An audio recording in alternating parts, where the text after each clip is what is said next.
আসসালামু আলাইকুম পঞ্চম শ্রেণীর শিক্ষার্থীবৃন্দ, আশা করি ভালো আছো।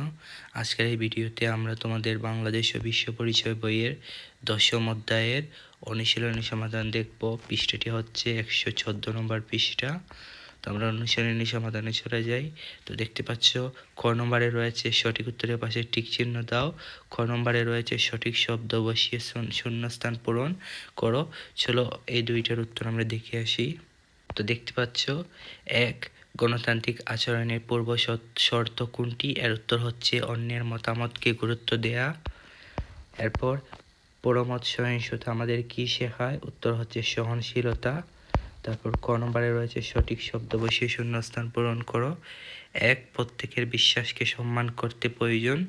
পরমত সহিংসতা, সকলের অন্যের মতামতকে সম্মান করা উচিত।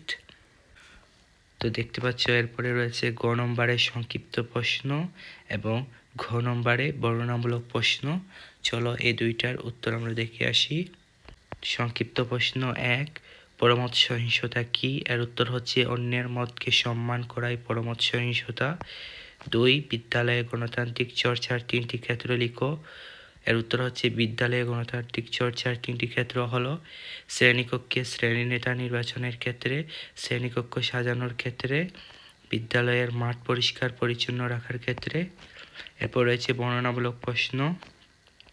এক, শ্রেণীকক্ষে তোমার সহপাঠীদের সাথে কিভাবে পরমত সহিংসতা প্রদর্শন করবে? উত্তর হচ্ছে শ্রেণীকক্ষে সহপাঠীদের মতামতকে সম্মান করে আমি তাদের সাথে পরমত সহিংসতা প্রদর্শন করব। অন্যের মতকে সম্মান করা হচ্ছে পরমত সহিংসতা।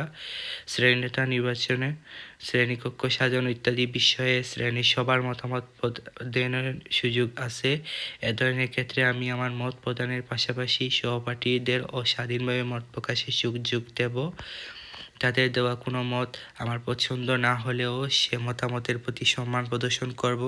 তাদের মতের প্রতি কোনো ধরনের অবজ্ঞা প্রকাশ করব না। আর এভাবেই আমার সহপাঠীদের সাথে আমি পরমত সহিংসতা প্রদর্শন করব।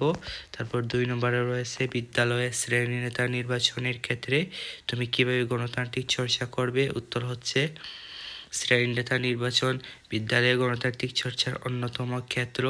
এক্ষেত্রে আমি যেভাবে গণতান্ত্রিক চর্চা করব তা হলো, এক, প্রথমেই আমি শ্রেণী নেতা নির্বাচনের বিষয়ে নিজের মতামত দিব এবং অন্যের মতামতের প্রতি সম্মান প্রদর্শন করব।